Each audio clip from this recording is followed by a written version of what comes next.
Good morning, good morning, good morning. Good morning. This is Angela on my Woman Spirit channel and also my original Woman Spirit channel. Good morning, good morning, good morning.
Hit the like button on your way in, everyone. Hit the like button on your way in. Good morning, good morning. Hit the like button, please.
Hit the like button on your way in, everyone. Hit the like button on your way in, please. Hit the like button.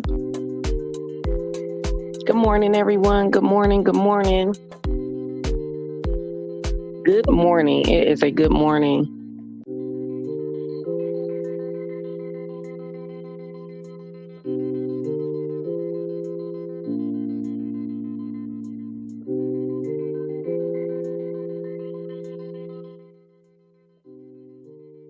Good morning, good morning, good morning, good morning, everyone. It's a good morning, good morning. The sun is shining. Hit the like button on your way in, hit the like button. So I wanted to come and offer some words of encouragement, also a different alternative or way of looking at things. One of the primary things that changes with a purpose-driven life is you got to kind of find a way to make purpose out of everything that it is you're doing, but also not to be so purposeful that you start to reducing people down to what roles they do not play in your life. You don't want to reduce people to that. That is, as far as living a purpose-driven life and my faith and how they two tie into each other, that is, kind of like what I want to stay very, very focused on. I don't want to respond to things like how I will previously respond. So I was talking to yesterday, I was a little sore from that run on Monday. So yesterday, I went to get a massage. I got a deep tissue sports massage, a 60-minute deep tissue sports massage with some aroma oils. And the aroma oil was so, oh my God. Oh my God, it smells so good. But um took care of a couple of things to make my body feel a little bit. I was feeling like, oh my God, y'all, I was feeling rough, but it did help a lot. And after we left the spa, we went to this little coffee shop and I had some tea, and we had a really, really good conversation about, faith and interacting with people to where you don't become a person that reduces people based off of certain things, if that makes sense. If you are a Christian, a lot of times people look for you to reduce them, or people look for you to have like a Bible thumpity type of attitude. And I actually think that is very problematic. So we were talking about, ways to not reduce people. That's as simple as I can put it, to recognize the spirit without reducing people. Now, while we were there, I invited a friend of mine's over who was doing some of her interning at the hospital that was a little ways up, but not too far. So she came and joined us, and we had a really good conversation. Sometimes when I have conversations like that, I be wishing I could record it for y'all, because there's so many gems and lesson learned. Basically what it was three people, Christians, all three Christians, discussing recognizing spirits and not reducing people. That is a very difficult task, but I'm going to try my best to explain it.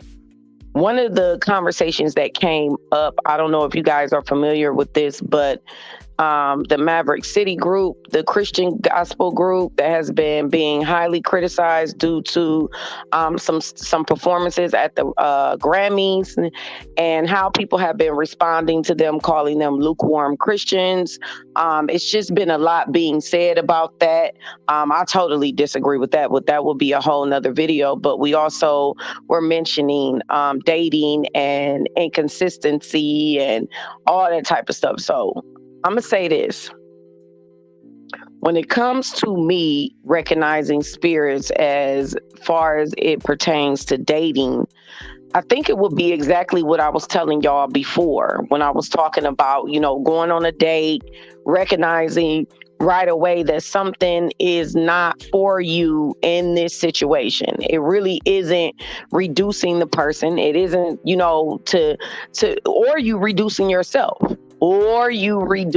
yourself. Say it is you go on a date and someone doesn't seem to be very interested in you, doesn't seem to be very, whatever, like not interested in what you have to say, not interested in your conversation, or say this person doesn't call. I hear a lot of women talking about, oh, he didn't call, he hasn't reached out to me. It's because he's not interested. And that is okay. I don't think that neither sides need to be reduced because they weren't a good fit. I think reducing people does not allow for growth within yourself, if you understand what that means. Every person that shows up in your life, they do need to have a purpose, but the purpose may not be for them to be in your life. But I don't think this person needs to be reduced. And I think that is the same with budding friendships, budding partnerships.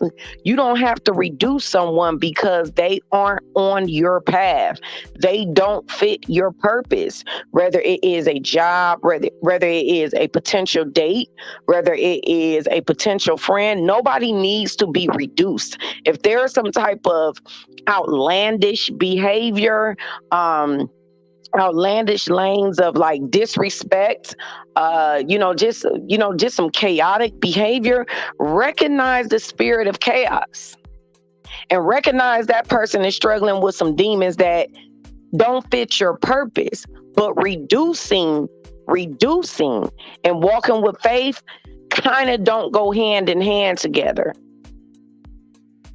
They don't go hand in hand together. Prayer is what should be applied, and removing yourself from the situation, allowing God to handle it. but reducing from your flesh-like mind is what I'm saying. Oh, he wasn't work. He wasn't, she was, I can't believe it. Oh, that was just horrible. That is a very flesh-like way of handling people. And I've done that before. So I know what that's like. Trust me, I've done it. Y'all have seen me do it. But it's much, easier for you to maintain your virtue and to maintain your walk with Christ and to maintain your integrity and your dignity when you deal with people from just recognizing the spirit and not reducing the person. Recognize a spirit of inconsistency. Say a man is being inconsistent in your life. That spirit of inconsistency does not fit your purpose. I wouldn't make decisions around an inconsistent man. I wouldn't plan my life around an inconsistent man. That man has a spirit of inconsistency. The only thing I can do is pray and wish him well. There's nothing else that I can do because it does not align with my purpose. But I think oftentimes, and a whole lot of times, men and women reduce each other. And I've touched on this before, but I didn't explain it in this way. Men and women reduce each other to the roles that they have already created in their mind that this person is going to operate in their lives. Do you hear how that sounds? Hit the like button on your way in, y'all. Hit the like. Think about how that sounds. Just let that roll in your mind. You met somebody. You liked them. You created a whole role, a whole part for them to play in your movie. And when they weren't it, not to say that it's anything wrong with that, but when they aren't that character you were looking for, I think it's kind of unfair to reduce. I think getting to know people, figuring things out is a proper way of kind of doing the process of elimination. And when you eliminate, you don't eliminate the person in a negative eyesight. If this man is inconsistent, the purpose that you have for your life is no inconsistency is allowed. Whatever purpose he may have for somebody else is his business. But if your purpose is to stay consistent, that is almost like the crutch of purpose is to be consistent, to be diligent in what it is that you're doing. So don't make the decision of getting to a place of feeling, oh my God, this person is so inconsistent. Don't make decisions or have desires around the spirit of inconsistency. When you recognize the spirit, you know what you're dealing with, and then you know how to get rid of it. You can't be firm. You can't be continual. You can't be steadfast. You can't even have a schedule. You can't even have a plan with inconsistency. So the spirit of inconsistency should never be taken seriously or should never be allowed. Never. So when you recognize the inconsistency, the spirit of it, then that's when you make decisions based off you and you only. Your decisions should be based off you and you only. An inconsistent man wouldn't know anything about my inner workings. He may have a idea if he's around me in a way or something like that. But like as far as like how bills get paid, how this, none of that stuff. None of it. I wouldn't share any of it with a spirit of inconsistency. For what? For what?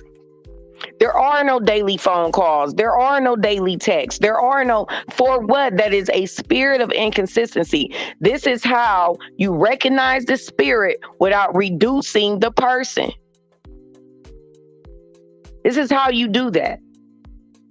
This is how you recognize it's just a spirit. It's a spirit of inconsistency. What comes with inconsistency? Chaos. It's an imbalance. It creates imbalance in everybody's lives. If you're a mother, that spirit of inconsistency that you've allowed in now is creating inconsistency for your children. It throws everybody's schedule off because it's an imbalance. It's an imbalance. That inconsistency is what I would say I hear women complain about the most. Do not allow the inconsistency, but you don't have to become a victim of it by reducing the person and allowing the spirit of inconsistency to travel and hit its mark to where now you're upset. You're behaving inconsistent because you're upset. You're off your balance. You're off your schedule because of that spirit of inconsistency. Recognizing the spirit right away, binding it out, praying about it, rebuking it out, is the walk of a believer. Without reducing people, without getting in that tug and pull, that back and forth that creates all that imbalance. Hit the like button on your way in, please. Hit the like button. That is something that I've worded before, but not like this. Purposely walking in Christ every single day, getting up, reading your scripture. It's not about, it's about what you believe, but it's more so how you practice. And that takes discipline. So you can't really love people and love humanity without giving a little bit of grace. And the grace is really not even extended from you in a flesh-like way. It's really not. Because if you recognize the spirit right away, then you put that on God to give that person grace. You praying for the person is all the grace you need to do. You don't need to overextend. You don't need to allow it into your life. You don't need to allow wayward spirits into your life. You don't need to do any of that. Prayer is it. God will extend the grace and the favor, shall it be necessary. Because we don't even want to get into the fact that it may not even be time. Or this person could have ran their course. People don't like to talk about that, but it's true. There's a whole reason why Jesus is still living, alive and well. But there's a whole purpose for Jesus. Purpose. Once again, purpose. Because trust and believe me, if it were for God, you wouldn't be getting all that room that you getting. So it's not much you have to do in the flesh to recognize the spirit, but pray about it. And whatever hand they work with will be the hand that they will be dealt. And I know that sounds so, oh my God, it sounds so simple. It sounds so, oh no, I can't do that. But see, this is why you catch the spirit at the door. See, you have all those feelings of regret and resentment towards yourself and others when you allow the spirit to come and mingle and lollygag all up and through your life. See, that's when you get upset. That's when you're mad. That's when you're angry. When you recognize the spirit right away and you cast it out, you're good. But when it gets an opportunity to spread all around and cause all that turbulence and make it almost impossible for you to land on common ground, because the spirit of inconsistency has done exactly what it does. Exactly what it does. That is when you get resentful. But when you recognize stuff right away and you have no ill will. See, this is what we don't want. This is what we don't want. See, we don't want that spirit because we know what it brings. So we don't want to have what then? Ill will. That is one of the biggest things I struggle with, is allowing a spirit, whatever that spirit be, whether it may be the spirit of inconsistency, turmoil, the spirit of betrayal, the spirit of jealousy, the spirit of a lack of abundance, the spirit of anger, the spirits of lackness, a lackey spirit. I can't stand a lackey spirit. The spirit of fronting, you know what I mean? The spirit of a status climber, the spirit of somebody that's a doppelganger, just want to come in and snatch the whole skin off of you and be you.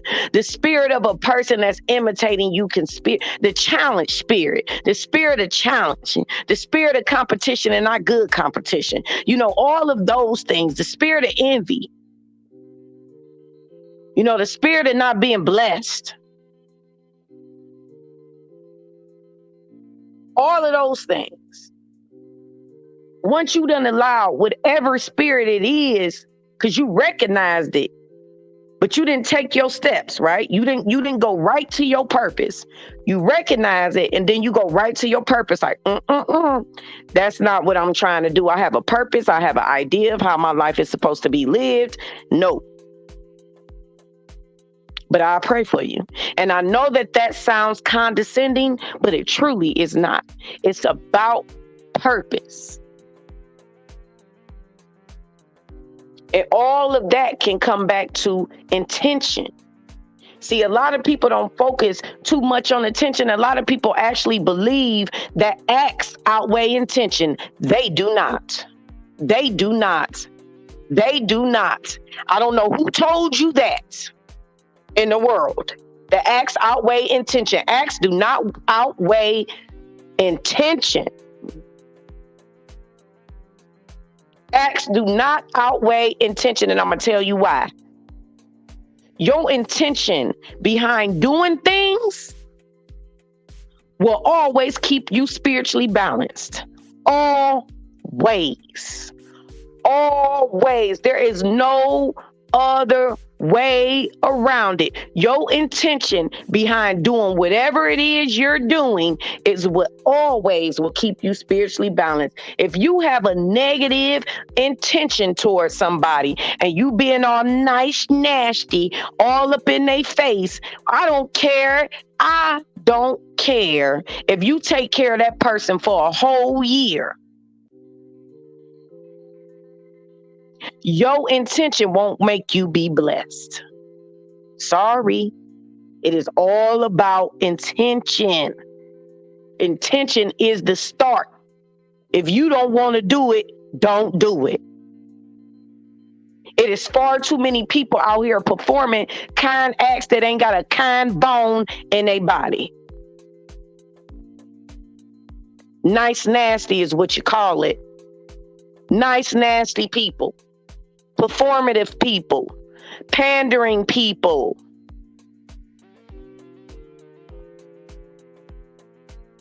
Y'all heard me a year ago when I was calling these people PPP loans, performing, pimping, and pandering. Yeah, so we really need to get out of that mindset that an act is what makes you a good person. It does not. Your intentions, your heart. You ever heard that saying of, you know what, that person right there, that's a good person for real. They just be making some horrible decisions. This is where purpose, align your heart, your good intentions with your purpose. Or you will be one of those people that everybody look at and they kind of feel sorry for because they know you got a good heart, but you just making all these silly, dumb decisions. And so that's why people still kind of like you, because they know you don't mean no harm, but you just out here making all these silly purpose, align your intentions and be purposeful. Hit the like button on your way in, hit the like button. Be purposeful.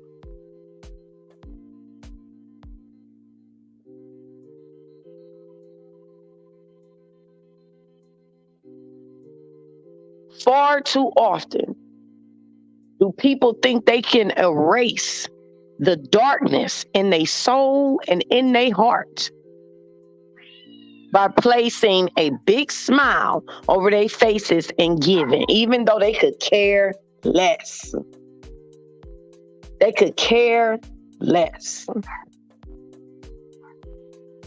Intention. In the beginning of this video, I talked about the Maverick City group, the gospel group, and how they are being judged because some of the things that they are doing, people don't agree with. There are other Christians calling them lukewarm Christians because the Bible says you can't be a lukewarm Christian. Let me tell you something about the Bible. The Bible is about interpretations. What you take from the Bible and what another person take from the Bible may be completely two different things. And that is because God speaks to the Bible for whatever message or moment should be delivered at that time. So your sermon may be completely different than somebody else's. I think it's kind of touchy to call other Christians lukewarm Christians, because it is a path. But I think how we combine all of those things is discipline and focus and purpose. What's in your heart is where you start. But when you align it with purpose, this is why people say, a lot of people will tell you, don't let your heart lead you. But things that you are passionate about, things that you care about, when people are telling you, don't let your heart lead you, they are talking about situations that can put you in risk. This is why it is very imperative that you align your purpose with your heart. Because you can be as intentional and happy and good-hearted as you want to be and bump into somebody that will see you and suck you dry. And your response that you give will be viewed as, woo, not her. She was so nice to you before. What happened? Align your heart with your purpose. Align your heart with your discipline. It's people out here performing all over the place. All over the place. If you don't want to do it, don't do it. Recognize the spirit and don't reduce the person. It keeps you in the clear. It keeps you in a spiritual place of being clear. If you see something that just looks outright crazy and you like, wow, yeah. Pray for them. You know, when I would ride up the road, I'm real aware. I have a really strong sense of situational awareness. And, if I'm out, I pay attention to things. I pay attention to body language. I pay attention to people. And whenever I see an ambulance or whenever I see a car, just an accident, I always say, God bless them. And I keep going. But it's God bless them. Because I don't know what just happened. And see, it has to be that type of energy when you are dealing with spirits. Once you start recognizing people as spirits, you don't internalize things as much as you used to. That burden on your shoulders ain't as heavy. When you look at it as a situation that has absolutely nothing to do with you, and you can give it to who? God? Oh, that's so easy. And look how long in life we have made that simple task difficult. When God has been telling us since we could literally understand, give it to me. Don't worry about it. Give it to me. And what have we done? What have we done? Proverbs 3:5, trust in the Lord, lean not towards your own understanding. It ain't even no need to burden yourself. It ain't even no need to try and figure it out. It ain't no need. It's the reason why the intentions and the intuition comes first. That comes first. Because God said, give it to me. But I gave you free will at the same time. But give it to me. You don't want to deal with that? Give it to me. You see they looking crazy over there? Give it to me. You think this job ain't worth it? Look, give it to me. I'll get you a new one. Give it to me. God been saying, give it to me for the longest. And what have we been doing? Suffering, worrying, crying, trying to make things work that don't work. Oh, they seem a little shady, but they said they ain't. As if anybody shady is gonna make an announcement, I'm shady.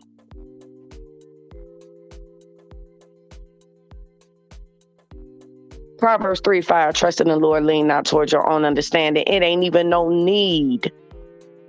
Recognize the spirit. You ain't got to reduce the person, because that takes away from you too. Because it may come a time in your life where you got a spirit that need to be binded out, rebuked out.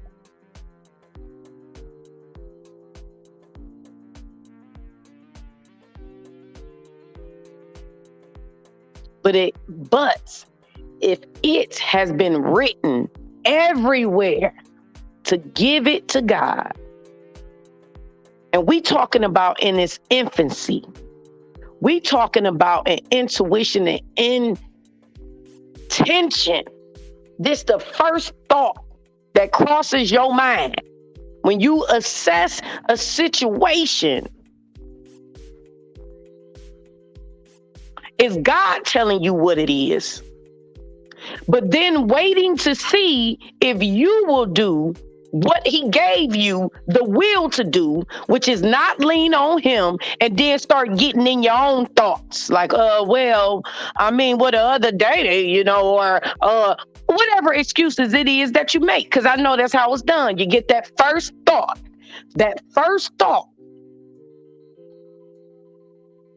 And then now it's up to your will. What you gonna do?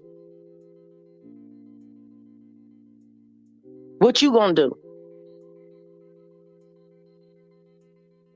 Because I can almost guarantee you everything that has complicated your life, everything that has brought you strife, tragedy, everything you done had to surpass, everything that it took you years to get over, everything that it took you hurdles to jump through, everything that it made you go have to sit down in front of somebody's therapist, everything that gave you hell, God was saying, give it to me. And that first thought, you see that? Give it to me. Pray about it. And the reason why that is God's job is to convict. The Lord's job is to save you, and your job is just to pray and show love. It's the easiest job. It's the easiest job. You don't even gotta announce you praying for somebody. You ain't got to tell them you praying for them or none of that. Because you already got it. You got intuition. Your clairvoyance, some of ours may be stronger than others, but you got it. You got a literal compass. It's the reason why they refer to it as your moral compass. It is right inside. You don't have to say a word.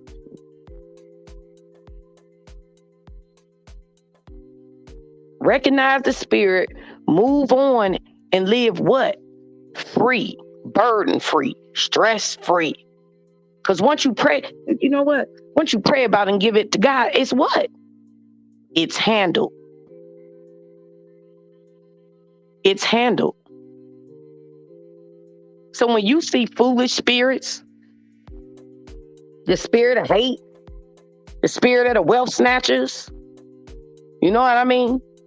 The naysayer spirit, the one that want to talk you out of being great, the doppelganger spirit, the one that want to come and suck your soul dry. The spirit of the passionless. Ooh, that's a dangerous one right there. The spirit of the passionless, the people who ain't passionate or don't believe in nothing. They ain't got no kind words to give you. They can't uplift you. They can't inspire you. They can't move you. They couldn't move you off a couch. They couldn't move you off a couch. The spirit of the unconvicted. Ooh, that's another one. No conviction in their voice. No conviction in their movement. All of that coming your way.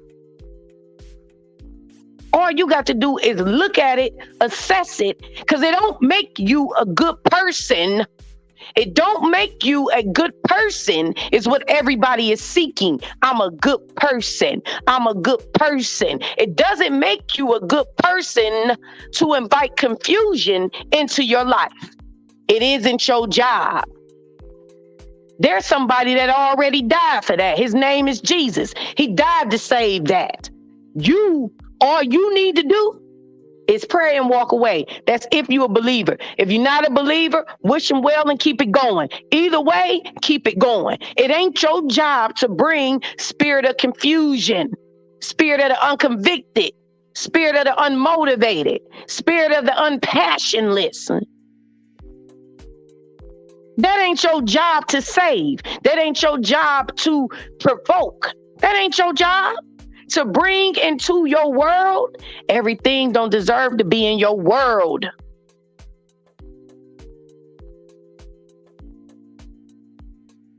This is how you recognize the spirit without reducing the person. You get to a place of reducing the person because you didn't do the first two steps.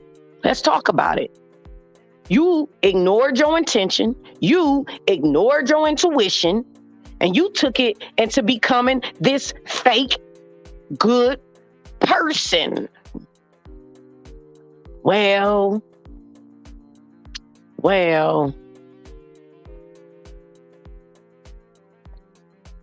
Living a purpose-driven life means you will be stern, means you will be strict,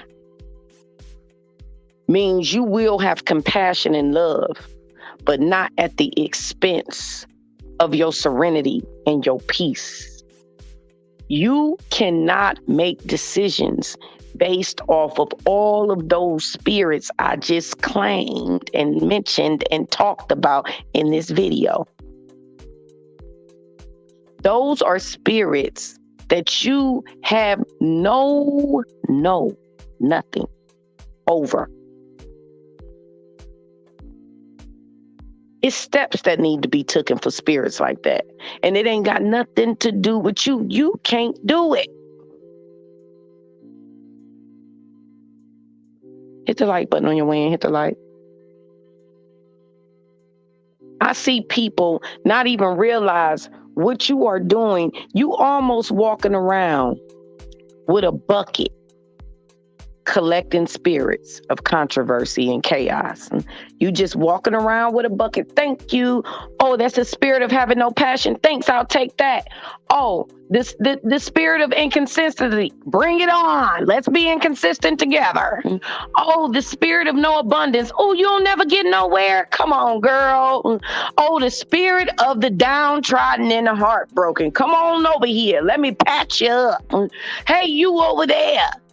Yeah, you look like you got all the down spirits. Come on, get in my bucket. Let me carry you on my back with my stick over my shoulders, with all the downtrodden buckets hanging off my shoulders as I walk along in life, and I'm just collecting downtrodden spirit on the avenue, on the street, on the front, on the beach top, just collecting. And you wonder why you feel so heavy. You wonder why you collecting it. That ain't your job.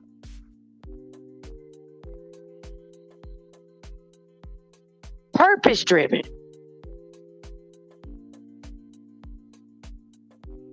Purpose driven. while still not reducing the person, still having compassion for that person, still. Because I'm going to tell you what happens when you take it a step further to collecting the spirit. When you get to reducing people, you reduce yourself. This is why it's something you gotta stop doing. And trust me, I can speak from experience.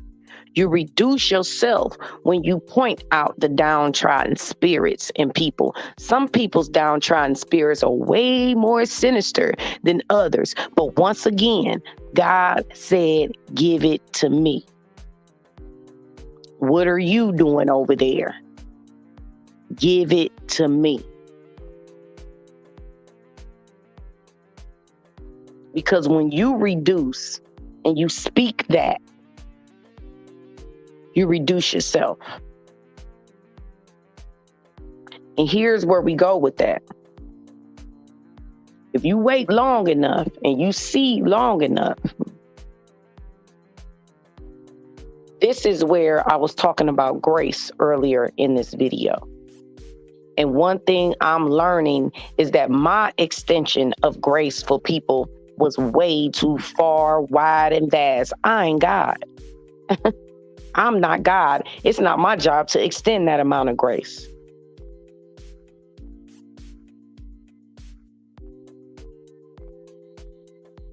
God literally decides who is receivers of grace and favor and mercy.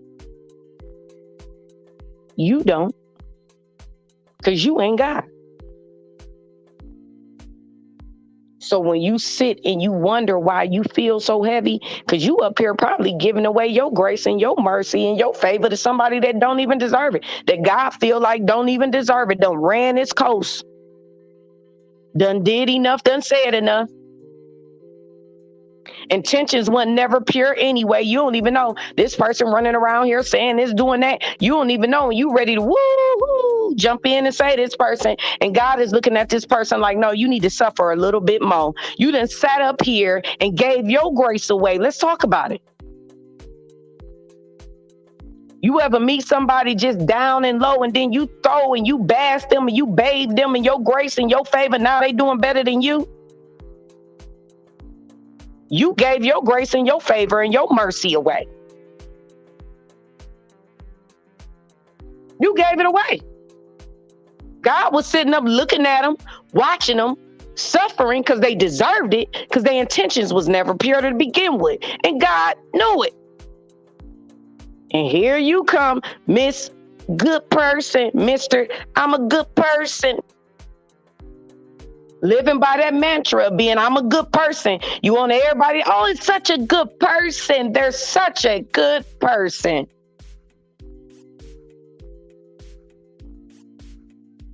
People that do that, they listen. They are lovers of people. Lovers of people.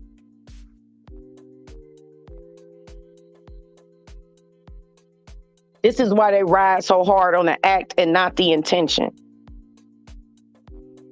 Because see, when people do acts, let me tell you something about people who do acts, but the intention ain't there, ain't never been there. Demons feel as if they can, let me tell you what that is. Evil spirits often show up as imitators of what? Just think about it. Evil spirits, spirits of chaos, and all of that oftentimes show up as what?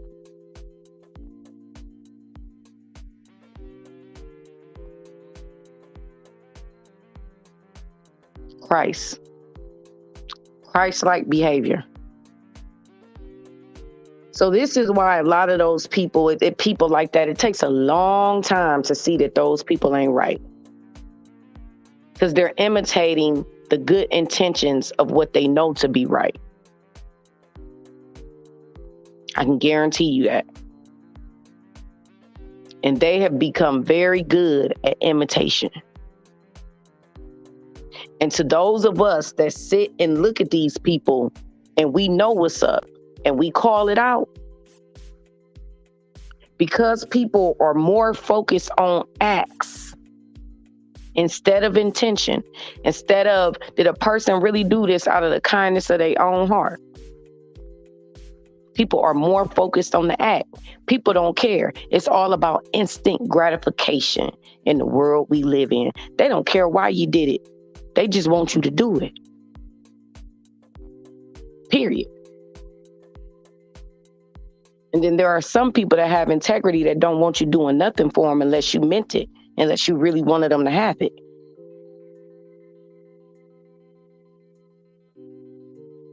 And see, this is why it gets tricky. So you got to start with the intention, with your intuition. You ain't got to do nothing. I don't care what it is you believe. You don't have to do anything you don't want to do. That does not make you or define you as a good or bad person. If it's something you don't want to do, you just don't want to do it. Some people donate to other causes. Some people donate to cancer research. And then some people donate to aneurysm research. That doesn't mean that the person donating to cancer research is better than the person donating to aneurysm research. You get what I'm saying? People have things that they are passionate about doing, and those are the things that they put their good deeds into. It is about your intentions. The intentions behind doing things means a lot.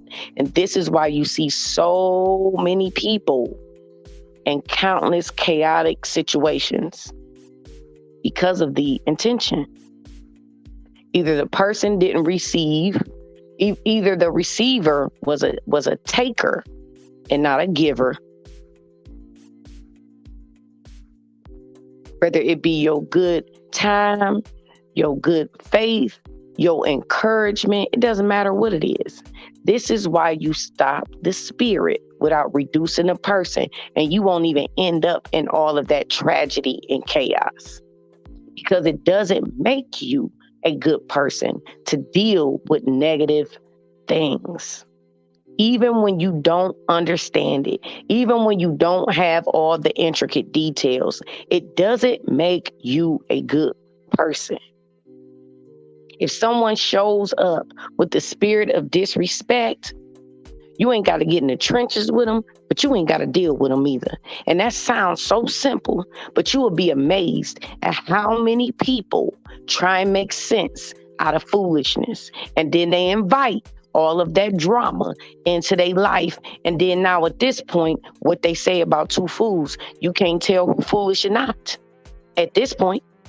Because you allowed it, you invited it in. This is why people have that very dismissive attitude when they see people dealing with foolishness, because these people have already been given to live a purpose-driven life, and they don't understand why you wouldn't recognize the spirit and just keep moving. But see, this is where you bring in a level of compassion without compromising yourself. And this is where I'm trying to get, which is why the thumbnail says, when you walk with God, you learn how to love people differently. You got to love people from a distance.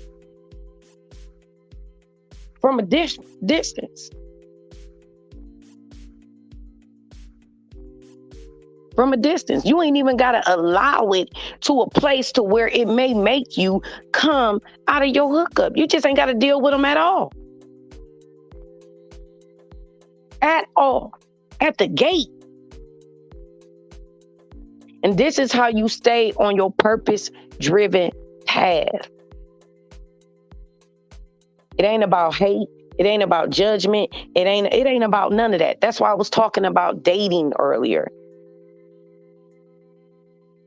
A friend of mine was telling me about all this inconsistent stuff. I'm like, why would you be making decisions around someone that is inconsistent? That is the biggest way to let yourself down. I don't care what he's saying. If the actions is inconsistency, that's the spirit of what you're dealing with. So don't make any decisions around him at all.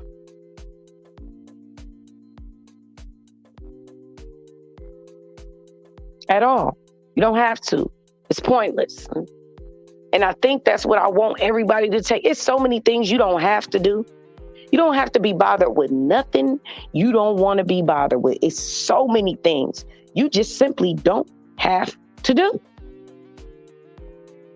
And let people deal with it how they deal with it. It's so many women of God that I know that people assume are mean because they don't deal with certain things. I ain't got time for that. I'm not dealing with that. I'll pray for you. And people take those type of women of God as not women of God because they ain't on their knees wiping ass, and they ain't on their knees changing diapers, and they ain't on this because they aren't doing these things. They couldn't possibly, be a woman of God. No, it's about having purpose. It's about me recognizing what I will and won't do. And it's about me recognize the spirit of something that can possibly cause problems in my life. Ain't my job. I know what God said. Turn it over to me. And that's exactly what I'm going to do. Anything that I choose to be a part of, I will. And if I don't, I won't. There is an assignment. And everybody doesn't talk about that a lot, but there are assignments on your life. Assignments. Everything ain't your assignment to take on. Everything is not your assignment to take on. That might be somebody else's assignment. And here you are taking it on. Those of us that are chosen, those of us that are anointed, we know that there are assignments. There are, but everything is not your assignment. And when you take on something that's not your assignment, you will start to see by what's being dismissed out of your life. Your life will start on a slow decline. Things will slowly start to disappear away from you. You will get reduced and reduced and reduced and reduced, and you may even get demoted. You may even get spiritually demoted. Or you could have had grace for miles, favor for miles, mercy for miles. You could have had grace, favor, and mercy that extended to your grandchildren, to your great, great, great, great. But you done took an assignment that ain't yours. And now you are being reduced. And you may even be demoted. No more anointings. No more being chosen. No more assignments. No more. You can't handle it.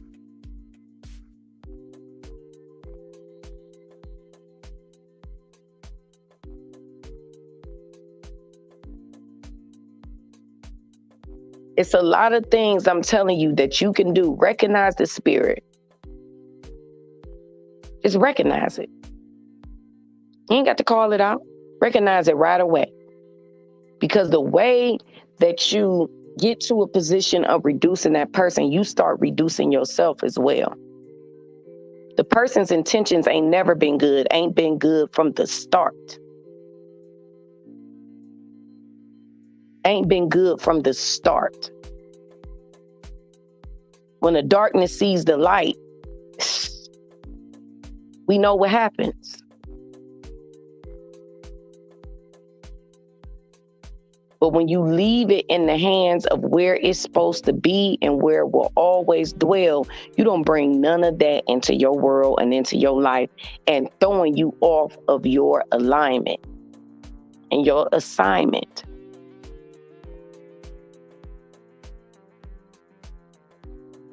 Your purpose is your assignment in life. I'm telling you, like, it's so easy. Like, it's something I've been practicing since the end of last year. It's just trying to recognize the spirit of the person.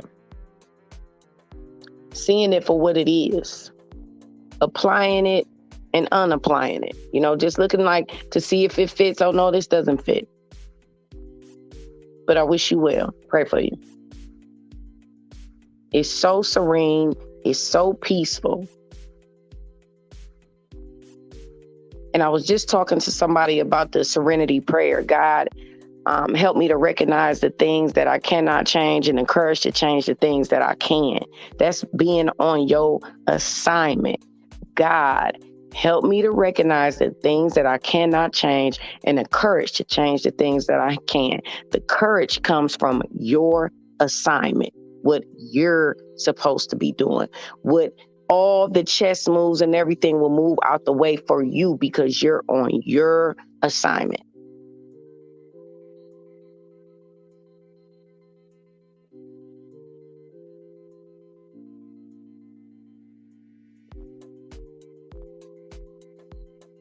Exactly, Kimmy. People don't believe that that's a thing. People don't believe that God will take his hands off of you. People don't believe that. They don't believe it. But it happens. This is why the Bible says vengeance is not yours, it's the Lord's.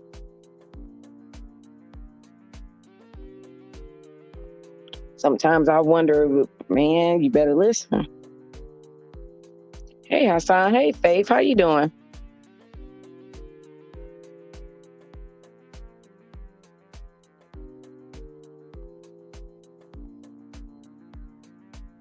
Hey, Mia. How you doing? Good morning, y'all.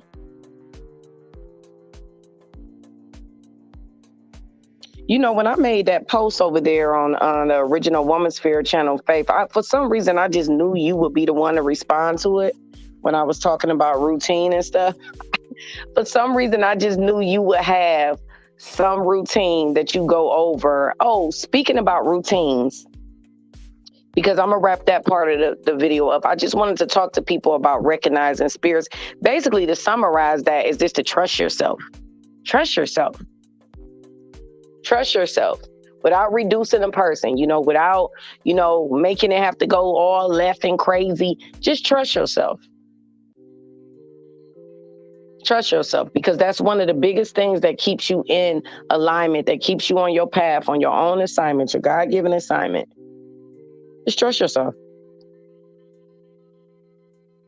without reducing people, because this idea of reducing other people to feel better about yourself, not a good look. Just because somebody is not on the path that you're on, or somebody may not fit in the categories that you need in order for things to run smoothly in your life, it does not mean this person needs to be reduced.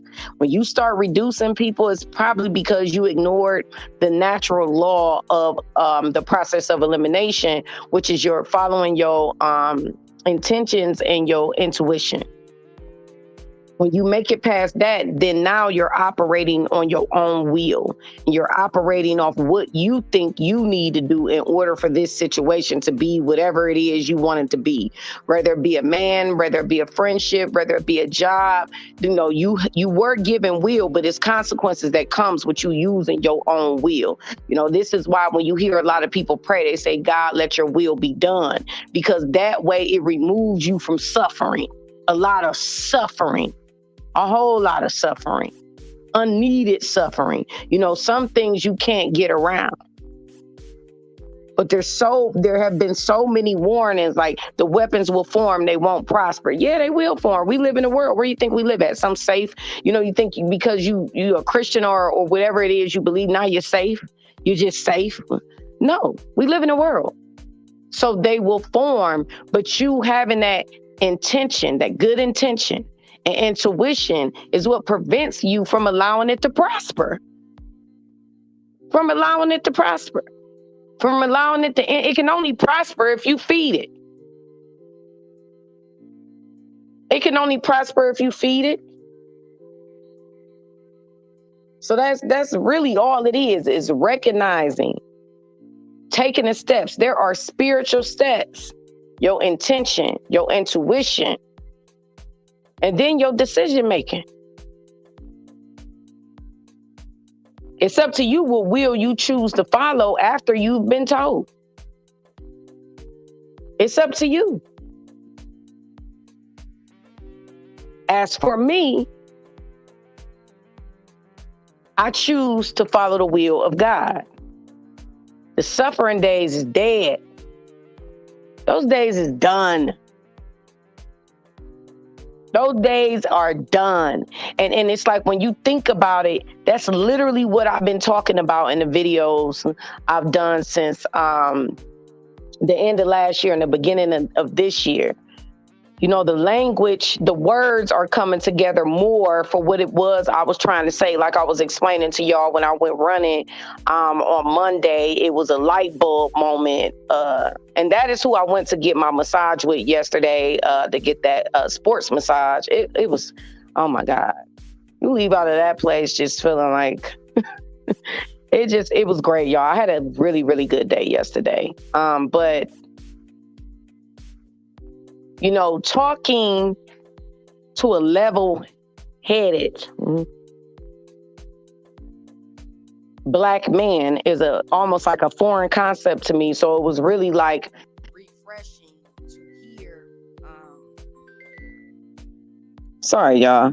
It was kind of refreshing to hear, you know, a purpose-driven life from a male's perspective. I picked up a couple of podcasts this morning that I was watching. I do notice a difference between a purpose-driven life podcast when it's male and a purpose-driven life podcast when it's a woman. The difference, because I'm trying to clear out another decision I made. That's why I was saying, I put in my community wall, my backup channel, the Original Womansphere. If you guys seen it, about some of the steps that I want to start taking to live a purpose-driven life. So yesterday, him and I were putting down some of those things that I want to do. I didn't know if I wanted to be active in a gym or not. I'm a pretty petite person naturally, but we was talking about the mental and emotional benefits of it and everything. I still ain't decided. I still have not decided on that shit. But some of the podcasts I was looking up this morning is I'm noticing something I think people should be careful of if anybody catches this video about watching purpose-driven lifestyle podcasts. When you watch them from a male's perspective, sadly, you hear a lot of misogyny, a lot of self-bigging up, a lot of, I'm going to tell you something that I noticed about Black men, no matter what. They find a way to bring in their role as a man into like every conversation in the most toxic way possible. I find that they tend to live they have a very misogynistic viewpoint as far as the purpose-driven lifestyle goes. It's like we're talking about purpose. We're talking about having a path. We're not talking about some woman submitting to you. It's just they find a way to bring that in all the time. Very rarely, do you hear them talking about their purpose in a woman's life. It's like, I'm just would like to hear certain conversations that are more of an individual purpose-driven path from a man than that, collective patriarchal mindset when it comes to purpose. I don't view that as purpose. That is not sovereignty. That is not individualism. That is, oh my God, it's just annoying. And every single podcast I was looking up, because I'm clearing out my subscriptions and, trying to jump out of certain algorithms, get into other algorithms. And I was clearing some of this stuff out so that when I come on, what pops up or the things that I hit the notification bell for, like I do the law of attraction every morning. I listen to that video every morning.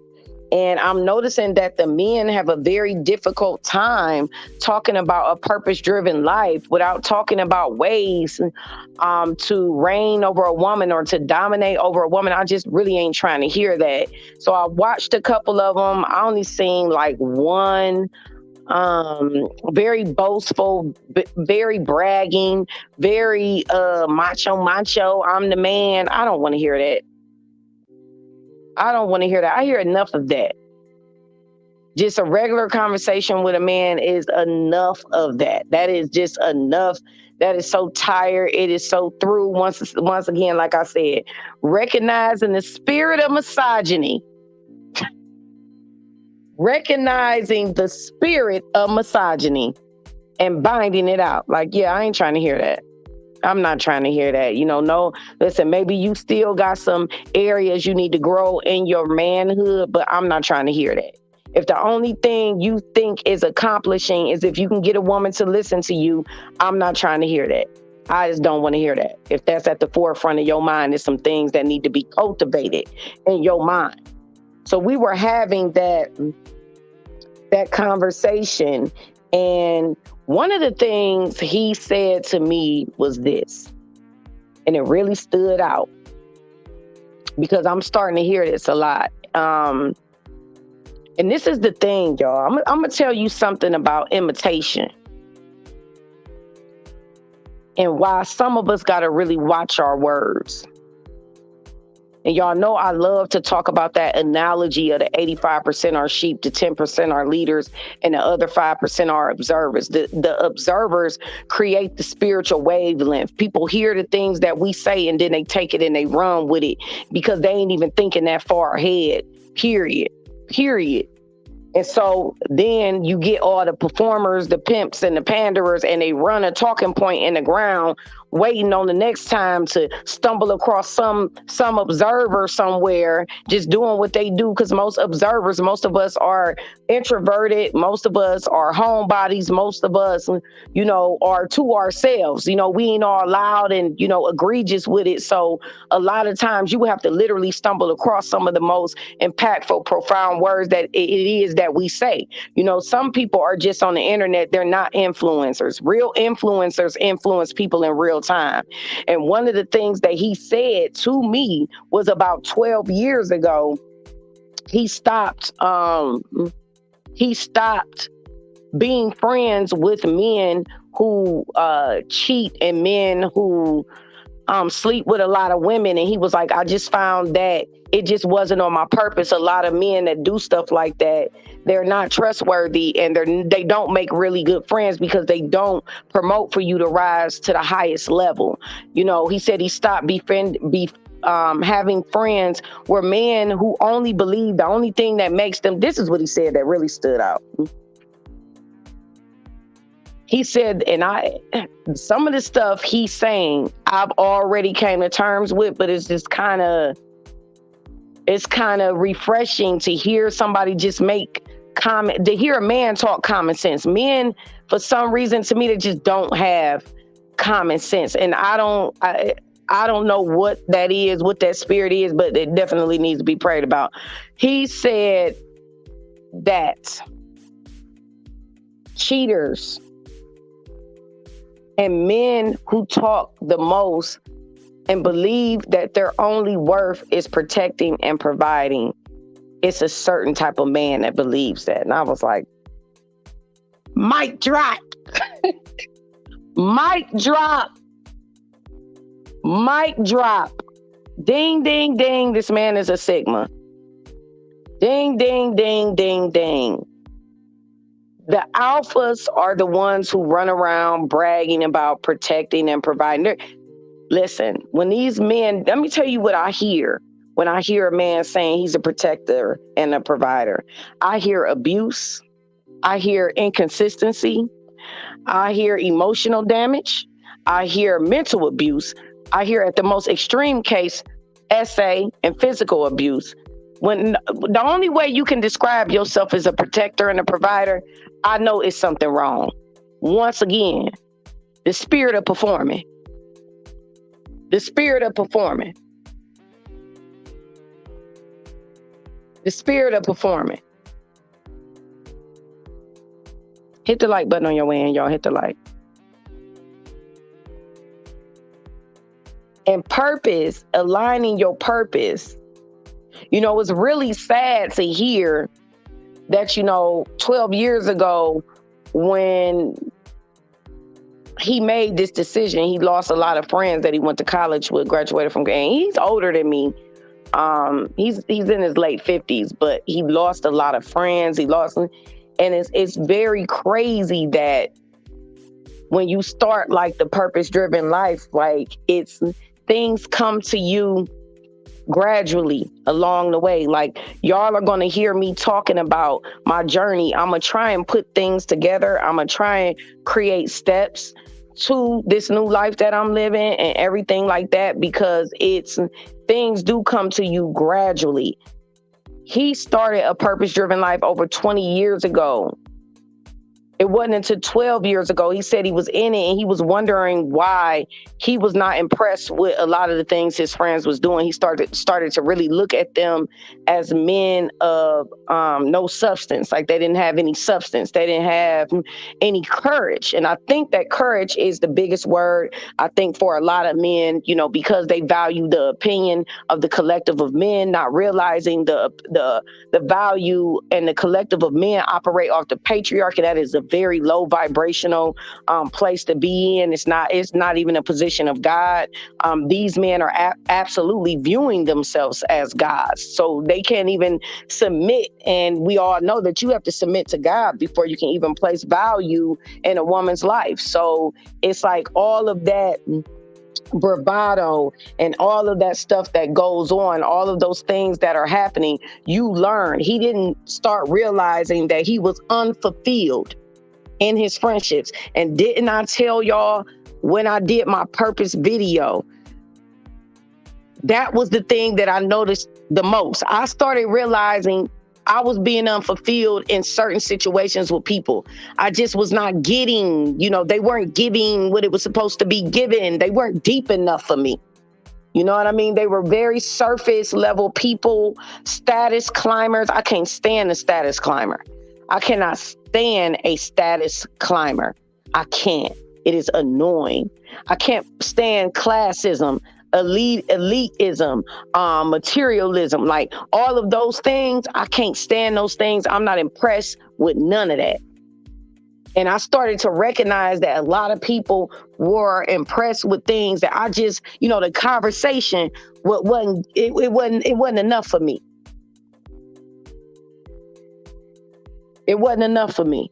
It wasn't impressive to me. It has never been impressive to me. But I think that I just felt like, since this is the majority of the world, since this is mainly everybody, everybody has this Joneses type mentality, then, once again, not wanting to just discard people, right? Because in my mind, that's what it felt like. But now I understand that it's the spirit of all these things that I don't like. It's the spirit of all these things. It may not even be the person. It's the spirit. It's the spirit of these things. So now recognizing things and having names for things and having a category, that stuff is important because it helps you to understand. It helps you to understand what it is that you're processing, but you may not have a name for. I could never stand a status climber. Never. I hate people like that. And I don't want to use the word hate. I hate the spirit of it. Or I dislike the spirit of it. That's what I'm working on now. And that's why I wanted to share it with y'all. Work on addressing the spirit. It will remove you from all the other fleshly stuff that you ain't got to deal with. You don't have to deal with it. Just recognize the spirit of it. The spirit of those things I named, I can't stand. And I started noticing that I had accepted it for so long because that's the majority of people. The things that I actually value in life have not even begun to scratch the surface at all. So for him, being in, operating in his purpose-driven life, for some years and years and years and feeling, turning down trips, turning down, this is what he explains to me, turning down trips and turning down going places with them because he noticed every time he was around them, his morale went back to the person he was escaping. He was escaping. The person he was trying to get away from, the person that left him unfulfilled, and being around certain people was taking him back to that place. And I understand that. This is why, everything has been stumbling for me. Like, it's just been a very lovely road. Like the lady that I saw on TikTok that said, it ain't you, it's my requirements, because it really ain't you. It's the spirit. It's me trying to get on my assignment. It's not you. It's not you. Because everybody at some point in their life have spirits that attach to them, everything. We know the devil comes to seek, kill, and destroy. We know.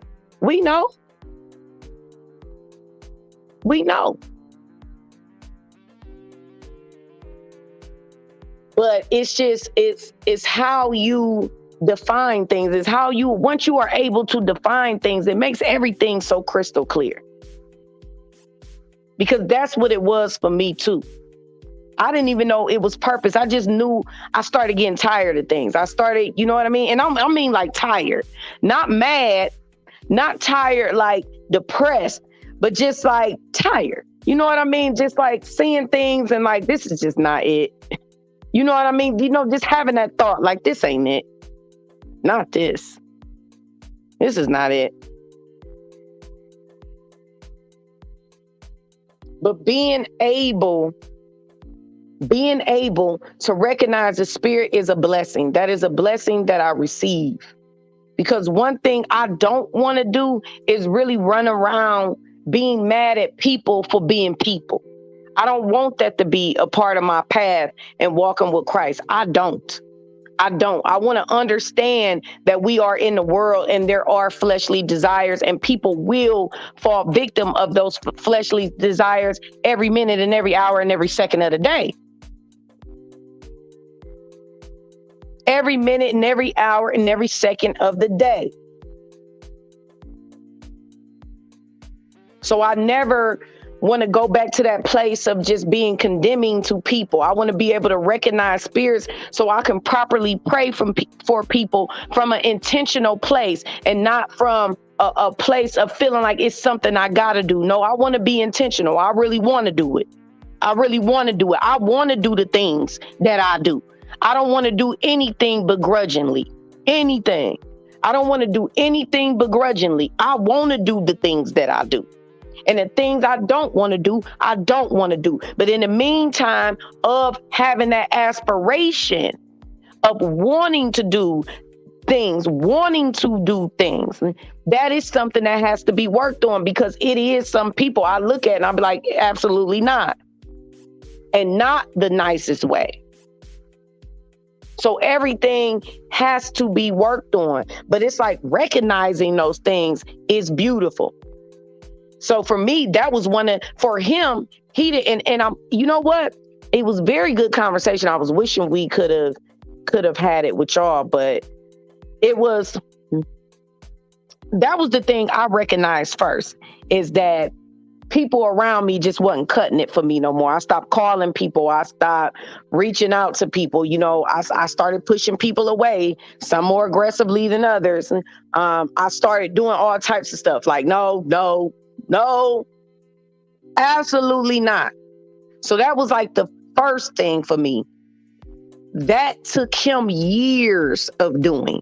And I think that this has a lot to do with him being a man, that it took him so long to recognize certain things about himself as a man. And it started with the men that were around him. I just wish I could have been a fly on the wall when he perceived that, but because I do wonder how men come to the realization that a lot of the thoughts and ways of men is toxic. And I wonder, because I know for me, look how long it took me. If y'all watch any of my videos, if y'all have been watching me for a while, y'all know that I have vehemently stated that women are the hardest for me to recognize because of how I am.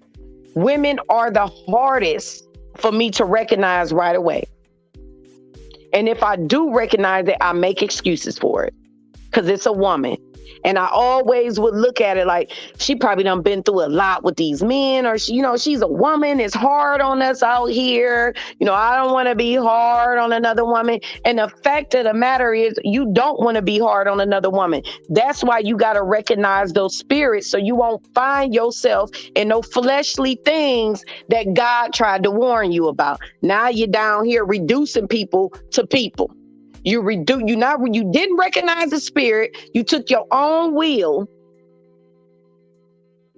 because you wanted to trauma bond. You wanted to look at this woman and say, well, I understand because I'm a woman too. And I know we go through this. And I know that, I ain't gonna never do that to her. You wanted to do that. You wanted to be that perception of a good woman to another woman. Ain't your job. So I know how long it took me to bump my head as a woman to realize some women had got to be stopped at the gate.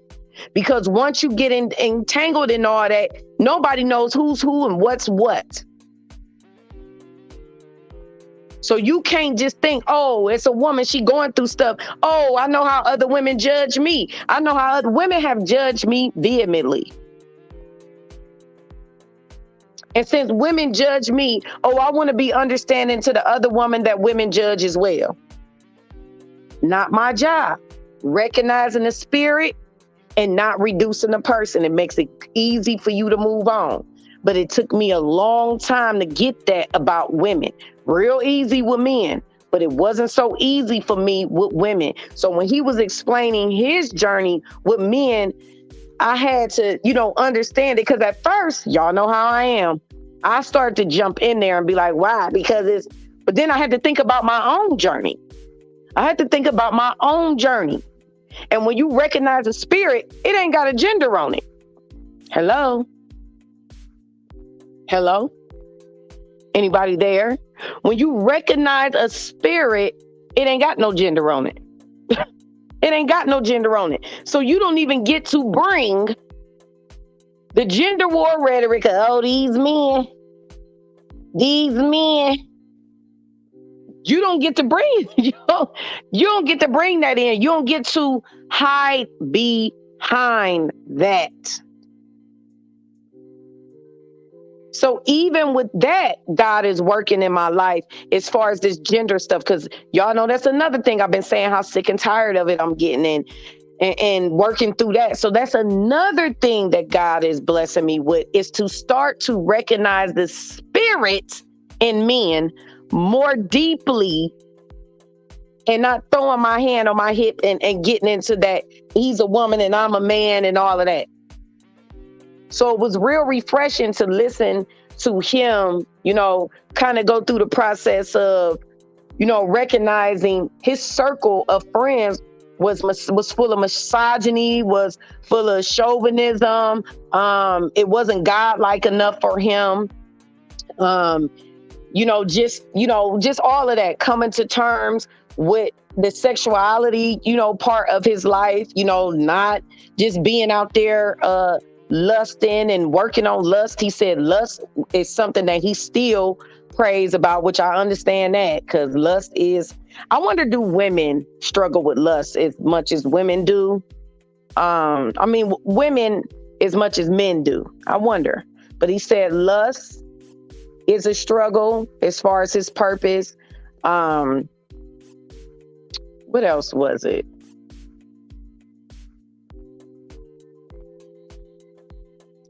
Yeah, Faith. That was Faith. That was a hard lesson for me to learn.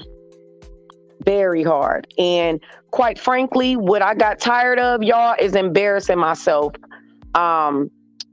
Being friends with certain women. The embarrassment. That's what I got tired of. I got tired of the embarrassment. Yep. Embarrassing. And when you speak from the heart and you defend yourself, and if you do it well, then you're viewed as a villain. I got tired of that cycle with women. It was a consistent cycle. The nice, nasty Olympics, the games, the gaslighting, the manipulating, the using my past against me, just everything. Like all of it would go to my past instead of what happened in that moment where you disrespected me and I responded. It would go to everything else but that moment and what happened. And I just got tired. I got tired of playing mental gymnastic games with women. I got tired of being ran game on. Women run the best game. I got tired of women running game on me. I got tired of women not taking accountability. I just got tired of all of that. I got tired of it. Yeah, it's this purpose-driven life. I'm telling you, these friends, it's slim to none. Slim to none.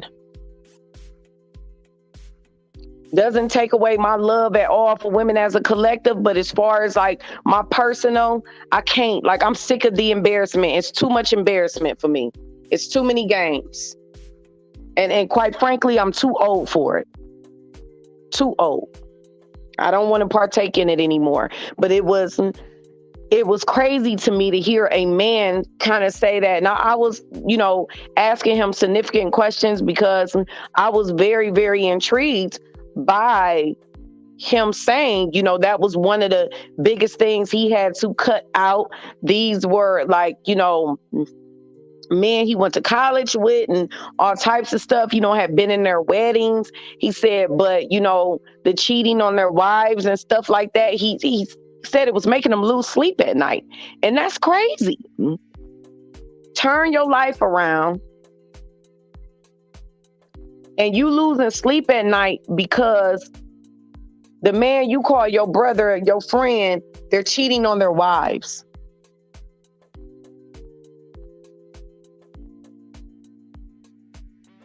They're cheating on their wives. And then you're in their wives' faces. And they're cheating on, like, I mean, the more I do know, the more and more you walk with God, the more and more you do it, your spirit becomes more and more convicted, y'all. And people that you thought that you would dislike forever, it starts to let up. God gives you different ways of dealing with it. And I'm telling you, the best way is recognizing the spirit. It releases you. It's a complete release. And that's what I had to tell him. I said, release and recognize the spirit of what it was that you can, because he said he still prays for them. If they got something going on too rough, one of them just went through a divorce and he said, I wasn't surprised. I'm like, me either, based on what you told me. But he said one of them went through a divorce and then he, prayed for him. He ministered to him. Just is, you want to be in the more role of leadership if you walking with God. So there is a lot of things that has to be cut out for that purpose and that impact to be respected, and your spirit will start to be convicted. That's what it started with for me. But now it's like my self-care and I've been a pretty relaxed person. So it's like to stay conditioned and on a path, it's like self-care, maintaining my hair. I want to relock my hair. I had locked my hair and took it out. I want to relock my hair and start that journey, especially since I did the big chop and everything has grown in really good and healthy. I want to start my lock process. Just things like that. A lot of it may seem small. A lot of it may seem like, not significant, but it is. It is just like the most littlest things may not seem important, but they are.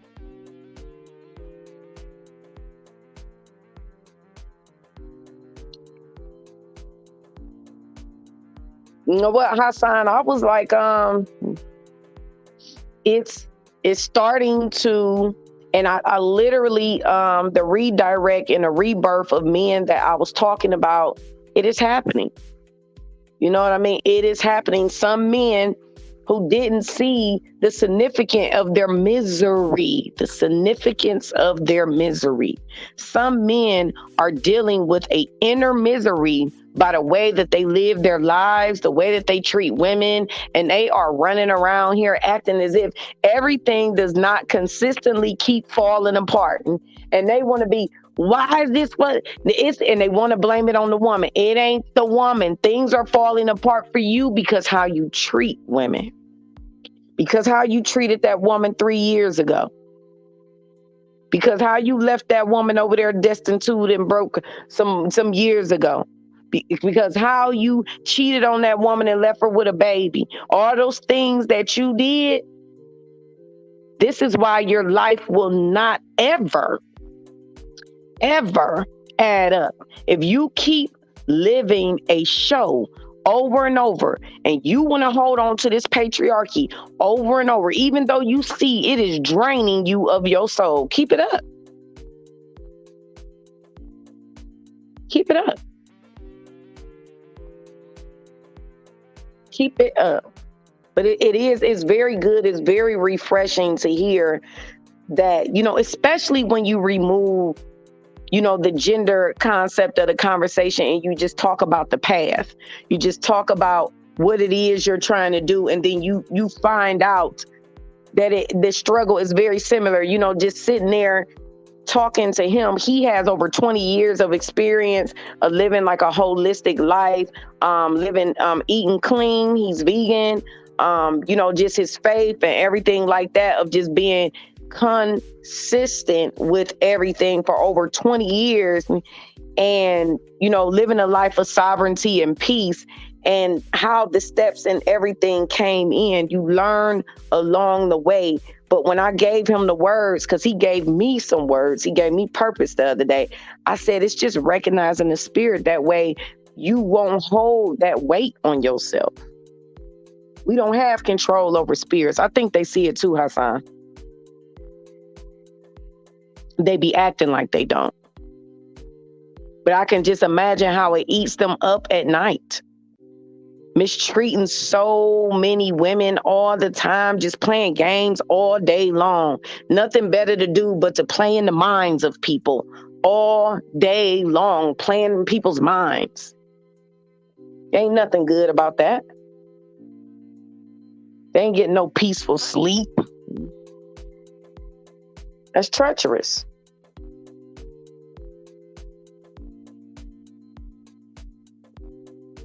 All right, Hassan, you have a nice day. Back to heaven. But you know what, y'all? I'm going to get off of here too. And I'm going to say this, y'all. Recognizing the spirit in things, I'm telling you, it'll save you. It'll save you just that, because what you don't want to do is take on nothing too heavy. And a lot of times, if you start looking at people as people and you don't see the spirit, the areas of concern that they are struggling in, okay? Because we all have some type of struggle. That offers you a way of dealing with things from a compassionate place instead of a bitter and angry and mad space. When you dealing with things from a bitter and angry and mad place, then you put more on you. But when you just recognize the spirit, it offers you a different alternative. Like I said at the beginning of this video, that was the whole point of this video, to give you a different alternative of recognizing things in people, to where you don't reduce people, you don't take away from them, so that your favor can can be consistently restored. And if you lost any favor or lost any grace or lost any mercy because you were operating from that fleshly place of how to deal with people, operate from a place of recognizing the spirit. Because when you deal with people with compassion, with empathy, and you pray for them, and this, when I say you deal with them with compassion and empathy, I'm not saying to have them in your life and have them in your world. So don't mistake me for that.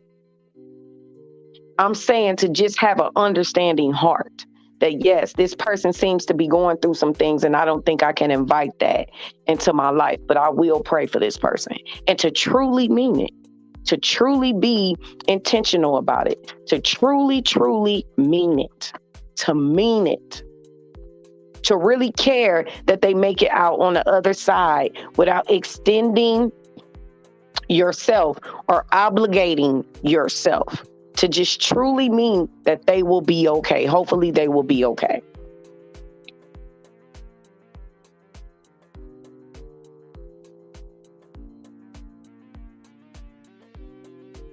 It's a way of doing it to where you remain in a Zen type place. You remain focused. You remain peaceful. You know, everything is serene. That is a beautiful place to be in. You don't want to compromise that. You don't want to, get up every day, wanting to be the Shira and taking on these things. And then, trying to make sense out of things that don't make sense at the moment. They could make sense later. But when you stumble across it, it don't make sense now.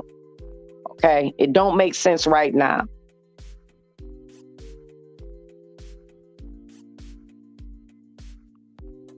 And you ain't got to do it. It's just that simple.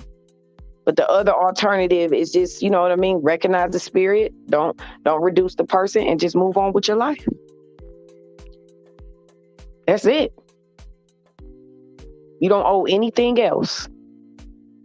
And it's a beautiful mindset to have because it removes worry. As soon as you think about it in a stressful way, be like, I ain't thinking about that. Move on. So I'm going to wrap this video up, y'all. Thank you for coming in. And like I said, y'all, recognize that spirit. You don't owe anybody nothing. You don't. You don't. And more than likely, more than anything, you don't owe anybody your peace of mind. You don't owe anybody the structure that is in your life. You don't owe anybody your virtue. You don't owe anybody. If they have the spirit of chaos and confusion, it can take away from you. You don't owe anybody that. It can have you out here acting a fool because they done did some crazy stuff to you. You don't owe anybody that. Once again, recognize the spirit without reducing the person. This is Woman Sphere. You guys be easy.